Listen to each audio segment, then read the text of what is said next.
Duas notas iniciais relativamente a algumas questões que foram aqui levantadas pela senhora vereadora Regina Bento. A estrada da Senhora da Serra, do Caboclo, houve um escorregamento que continua, aliás, cada vez pior. Portanto, isso significa que não é uma obra fácil. E qualquer pessoa que vá visitar o local irá seguramente perceber isso. Portanto, decorreram efetivamente ensaios geotécnicos, ainda não temos projeto de execução, portanto é uma obra que demora o seu tempo. Mas mais do que isso, é uma obra extremamente cara. Já na altura eu apontava para 1 milhão, talvez um pouco mais, agora já vamos acima dos 2 milhões e a tendência é piorar, porque de facto toda aquela zona é muito instável. E porquê é que é instável? Porque muitas das vezes estas estradas são feitas em cima de aterros, nem sei se é o caso, mas muitas vezes acontece em cima de aterros que não são consolidados, que não são devidamente compactados e consolidados. Às vezes é entulho que largam para estes locais e, portanto, são zonas instáveis. E quando tem grandes cargas, que é o caso, carga de madeireiros que ali passam, e que inclusive nós estamos constantemente a vedar, e aproveito até para apelar nesse sentido, a vedar aquela estrada a veículos pesados e não só, neste momento, a qualquer veículo, porque o risco é iminente de escorregamento, retiram os New Jersey e continuam a passar. Portanto, é uma situação grave, mais do que isso é uma situação muito cara de resolver e, portanto, é fácil de entender que não é uma obra que se faça de um dia para o outro. Os procedimentos estão a decorrer, mas ainda vão demorar algum tempo. Em relação à estrada dos militares, eu surpreendo como é que vocês têm todas estas informações, porque isso só depende de mim.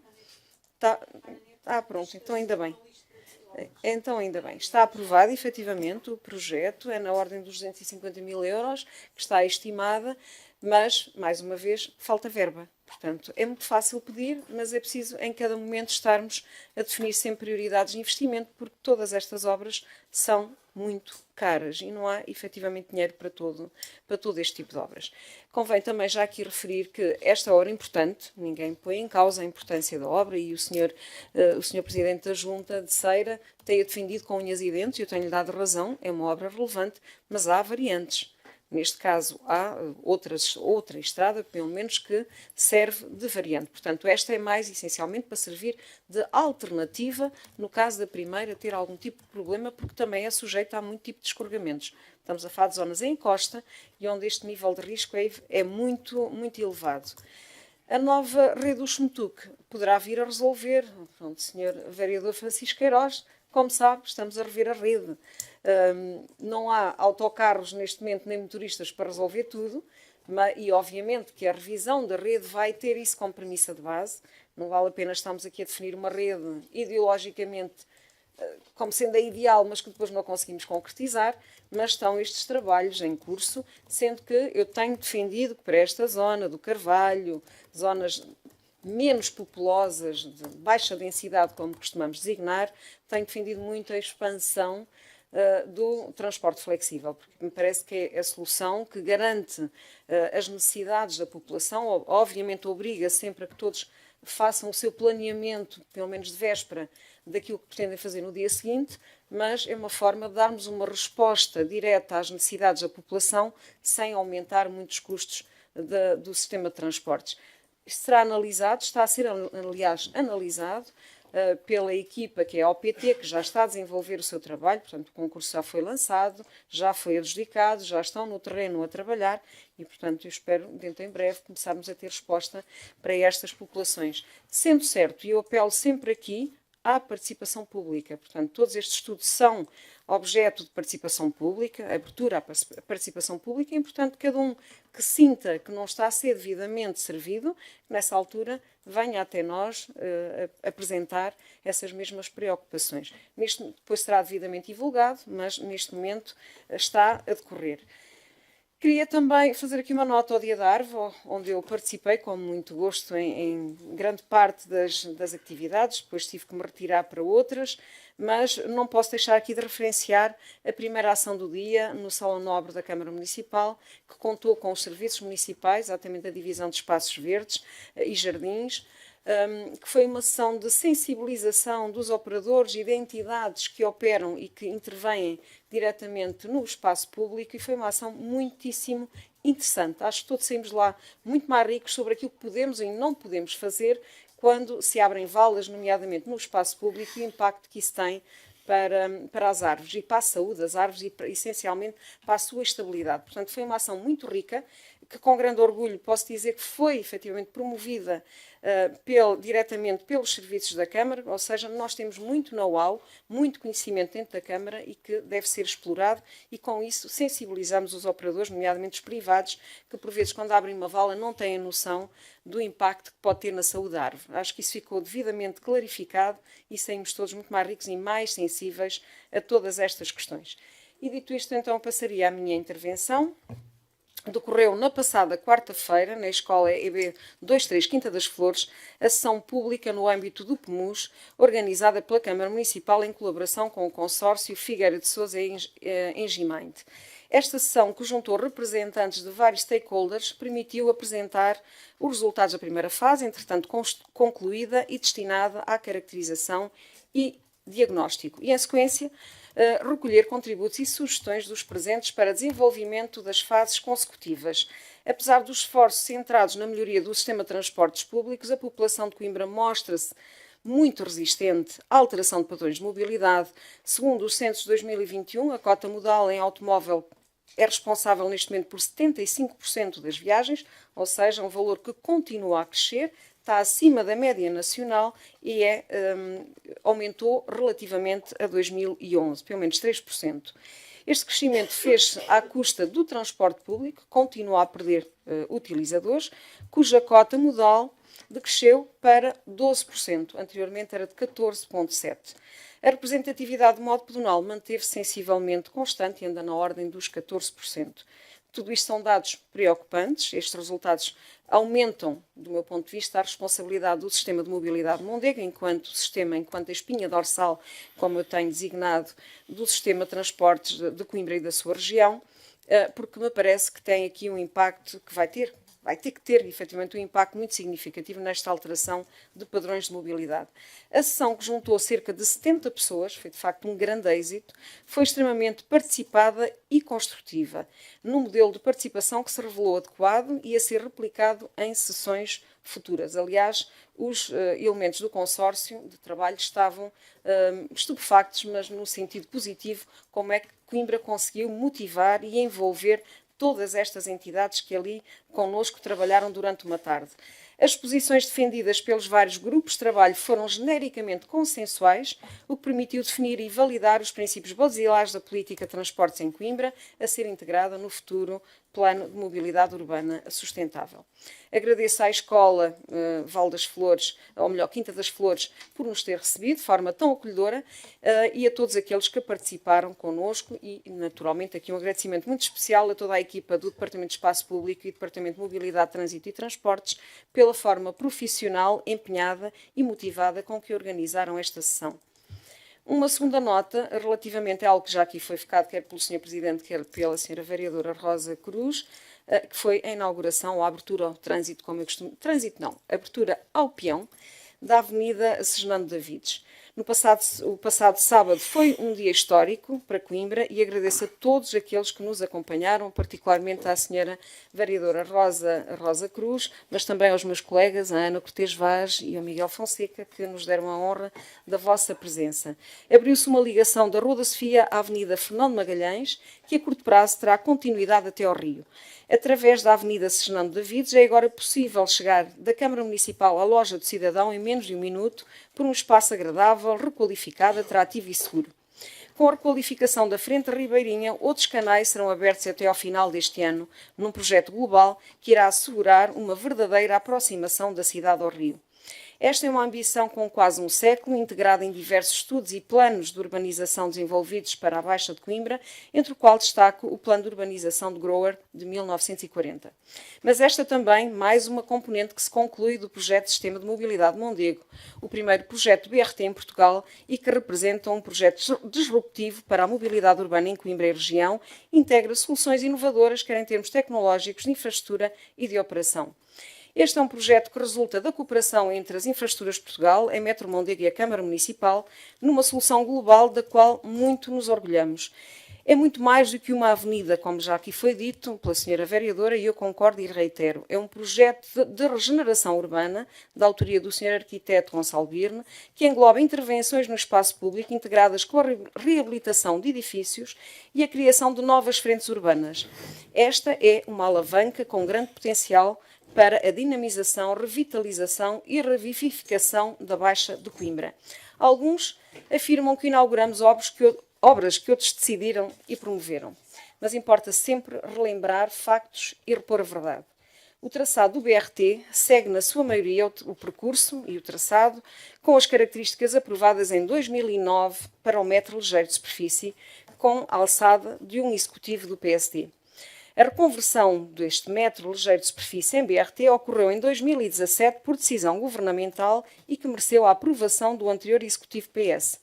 Neste processo, e com vista a reduzir o nível de investimento, decorreu o designado corte de gorduras do projeto, que se traduziu na eliminação de inúmeras componentes que eu considero essenciais, criando graves deficiências em termos de integração urbana e funcional. Talvez por isso os projetos não foram abertos à discussão pública, como foi subejamente denunciado por nós, nem tampouco disponibilizados aos vereadores da oposição. Por isso, quer eu, quer o Sr. Presidente, enquanto vereadores somos Coimbra, votamos sempre contra estes processos. Neste local, o anterior executivo sempre recusou, por exemplo, demolir o Tardós da Casa Aninhas, criando deficiências ao sistema inaceitáveis.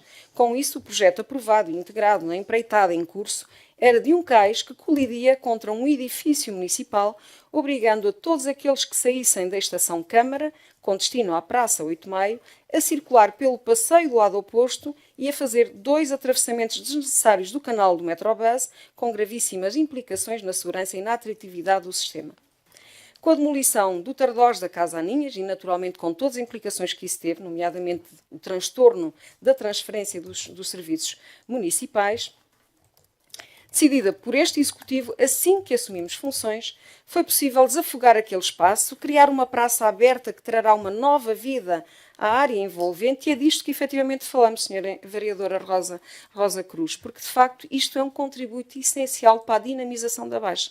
Senão tínhamos ali um beco, um cais que batia contra uma casa. Uma casa não, um edifício municipal, não era privado, era municipal. Portanto, trará uma nova vida à área envolvente, de onde emergem 2 caminhos diretos e seguros de ligação à Praça 8 de Maio. Este trabalho foi ainda coordenado com as operações urbanísticas em curso, de forma a reconverter as traseiras das edificações numa nova frente urbana, com projetos de arquitetura, entretanto, revistos. Portanto, estamos a trabalhar, como vê, não é só na avenida, é na requalificação e na criação de frentes urbanas. Não posso deixar de agradecer à Metro Mondego a abertura que sempre demonstrou em relação às solicitações fundamentadas, sempre bem fundamentadas por parte da Câmara Municipal, e que neste caso traduziu na celebração de um protocolo de colaboração Câmara e Metro, onde a Metro assumiu todos os encargos relativos à demolição do edifício do Tardós da Casa Aninhas, o projeto da fachada que foi desenvolvido pelo Sr. arquiteto Gonçalo Birnes e, naturalmente, também à sua execução. Por diversas ações como esta, não posso deixar de recordar as palavras do Sr. Vice-Presidente da IP, quando o discurso no passado sábado, que referiu: o projeto é agora muito melhor do que o inicial, fruto da colaboração com a Câmara Municipal de Coimbra. E, portanto, do nosso olhar atento, porque sempre tivemos um olhar muito atento, crítico e com muita parcimónia, naturalmente exigindo aquilo que era possível ainda fazer. Esta cooperação institucional permitiu implementar uma série de alterações de melhorias ao sistema que a população nunca chegará a reconhecer, na medida em que a solução original não chegou a ser implementada, escrutinada e avaliada pelos municípios. Nunca vão conhecer aquilo que era o projeto original. Esta aqui é a verdade. Desde que assumimos funções, que lutamos por fazer do sistema de mobilidade Mondego um modelo de referência a nível nacional e até europeu, uma solução a ser seguida por outras cidades, nomeadamente de média dimensão. A Avenida Fernando Davides é um bom exemplo desta cooperação e um modelo de benchmarking.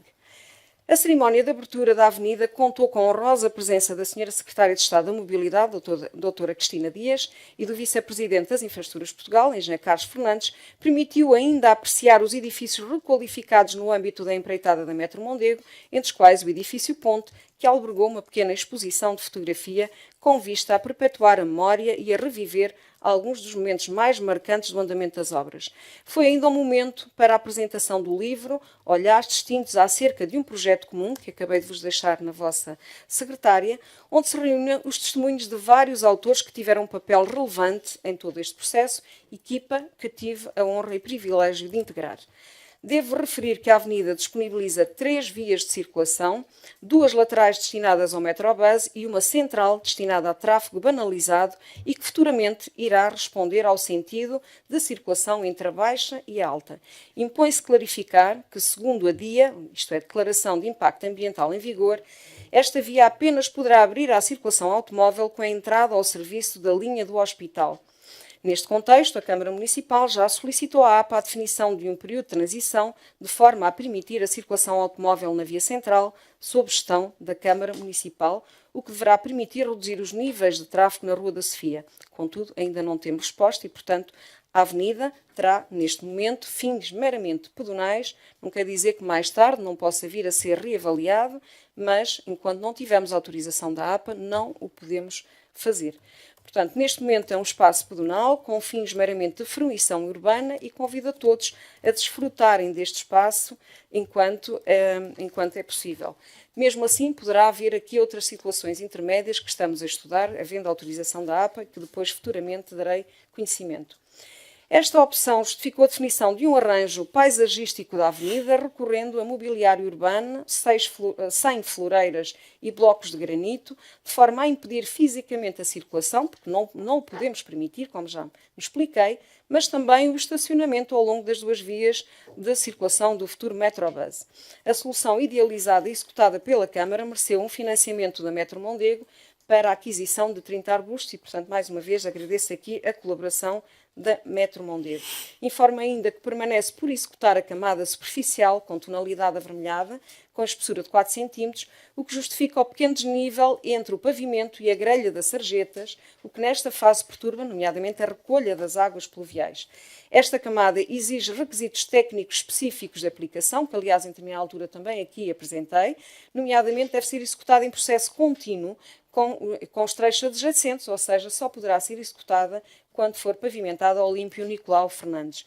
Não posso terminar sem endereçar os meus agradecimentos institucionais, mas também pessoais, a toda a equipa local das Infraestruturas de Portugal, da Metro Mondego, pelo constante apoio e cooperação nas múltiplas ações e, naturalmente, aos serviços municipais, em particular à DOAD, ao Departamento de Projetos, ou melhor, Divisão de Projetos e à Divisão de Espaços Verdes e Jardins, na pessoa do Engenheiro Santos Costa, enquanto Coordenador-Geral e Diretor destes serviços, pelo incansável trabalho e apoio com que fizeram que as coisas acontecessem. Eu tenho que admitir aqui, perante vós, que em 15 dias foram compradas as floreiras, foram comprados os arbustos, e isto com, obviamente, as dificuldades que tem qualquer procedimento na função pública, como sabem, não é?